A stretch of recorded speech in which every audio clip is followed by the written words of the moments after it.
The federal government has struck a deal with the Greens to ensure its signature climate change policy passes Parliament. Now, with the Greens failing to get their wish for a ban on future coal and gas projects, it came down to a hard cap on emissions, or the safeguard mechanism as it's known. This requires that the companies that are the biggest polluters to reduce their emissions rather than simply offset them. Dr. Richard Dennis is the Executive Director at the Australia Institute, and he joins us now to discuss this. Dr. Dennis, the Greens have been repeatedly asked to not let the perfect be the enemy of the good. Is this deal good?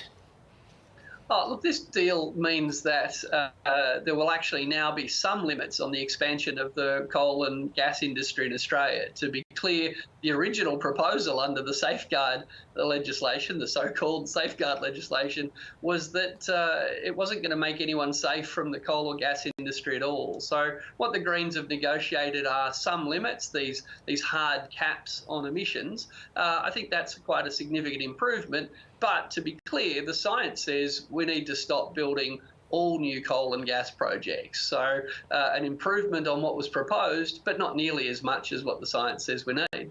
Yeah, so that's what the Greens wanted, they asked for and ultimately didn't get, this ban on future coal and gas projects. But with this hard cap on emissions, what will that mean for new projects?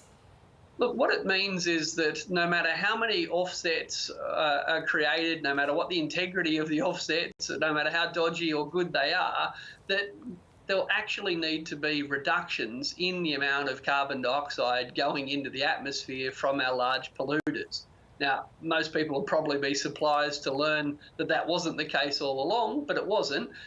So under this so-called hard cap, in order for a new coal mine to be approved, in order for a new gas fracking project to be approved, there would actually have to have been actual reductions in emissions somewhere else in the safeguard mechanism. So it is a stronger policy than was proposed last week, because the original idea would have meant that the 116 new fossil fuel projects seeking development could have all gone ahead. Now only some of those projects will go ahead, because the hard cap will actually limit the total amount of pollution that can be generated from new coal and new gas. So do you think a decent number of them will just fail to get up at all after this? Well, they literally won't fit. They won't fit underneath the cap. And the hard cap is going to force some hard choices for government. So, for example, because they've agreed to this hard cap, should we allow a new lithium refining project to go ahead to set us up for the new economy, or should we allow a new coal mine to go ahead? So under this hard cap, the government's going to have to make some hard choices about what kind of new polluting projects should be able to go ahead. Again, last week there was no such limit. We could have had all the coal, all the gas and the lithium refining, for example. Now, every time a new project is approved, it means there's less room for another new project to go ahead. And more hard decisions to come after that, because we know the hard cap is set to be lowered. The integrity of these offset projects is set to be improved. Will these measures be key to this as well?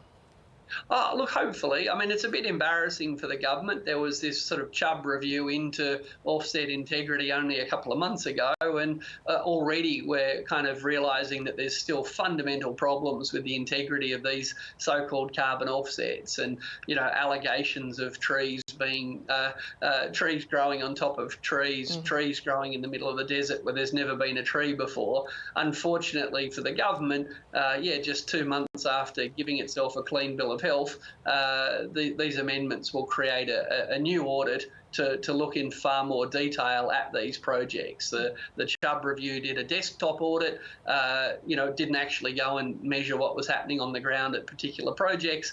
I understand that these amendments are going to require, a much more detailed and a much more site-specific examination, because as people might have seen on Four Corners recently, when journalists went and inspected four projects in Papua New Guinea, they found problems with 4 projects. That's why we need to be far more rigorous in the way we examine these claims.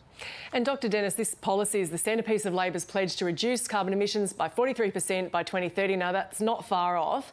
When will we know if we're on track or if we're off by how much? I mean, when will we see the proof in the pudding?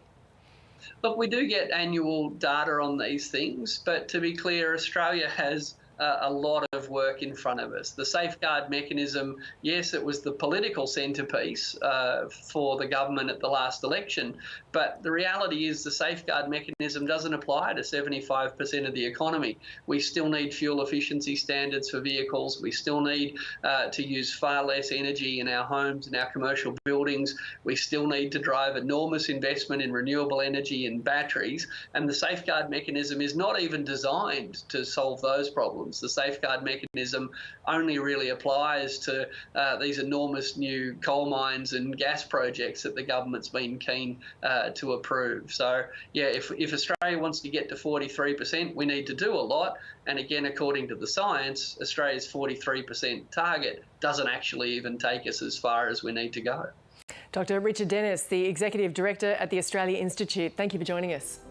Thank you.